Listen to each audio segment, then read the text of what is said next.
Hi, today we're going to be talking about whether it should be the case that professional philosophers can use AI like ChatGPT in order to promote their research and help them come up with new ideas for papers and books. And currently, one of the top journal in ethics called Ethics has put out a policy that says that no AI use can be allowed in regards to, coming up with new ideas and being an author or co-author on a paper.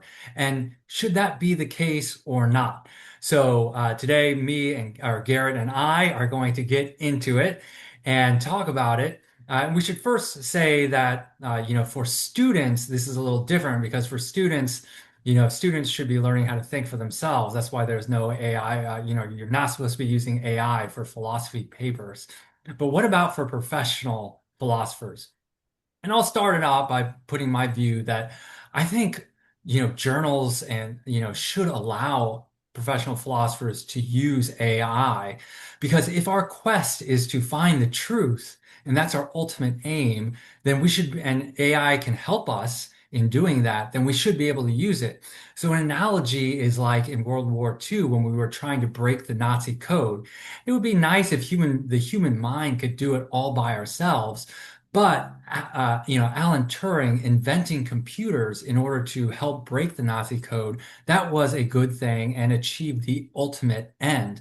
Likewise, we should be able to use computers and AI to help us find the ultimate truths about philosophical questions, fundamental philosophical questions of the universe.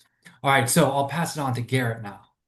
So I think you make a good point there. If we think of the goal of philosophy as to find some sort of objective out there truth in the ways, for example, that science does, or if the purpose is to find pragmatic tools that we can use to navigate the world, like how to crack codes, then again, I think you make a fair point.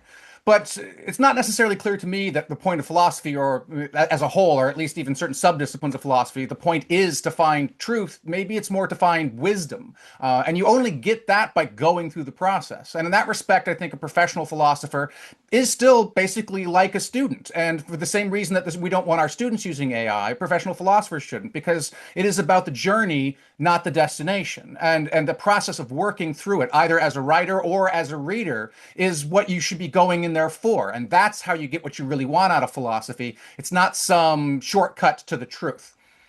Well, what if we just stick with ethics, for example? Like, isn't there some kind of truth we're looking for in regards to major debates, such as in regards to like immigration or abortion or something like that, or at least some kind of relative truth, at least relative to our cultural values that we want to try to find out? And if AI can help get us there faster, then why not use it?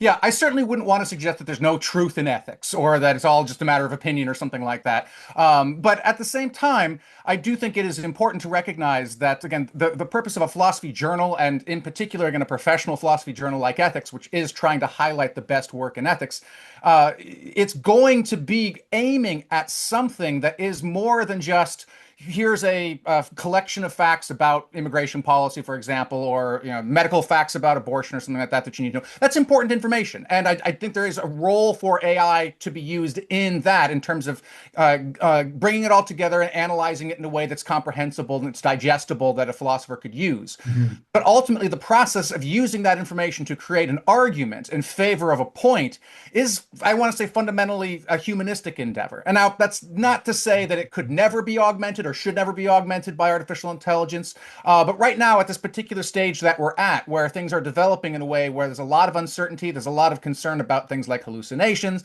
as well as general academic integrity and honesty, it's probably safer, I think, for the time being at least, to reserve it only for human beings in that particular sort of forum.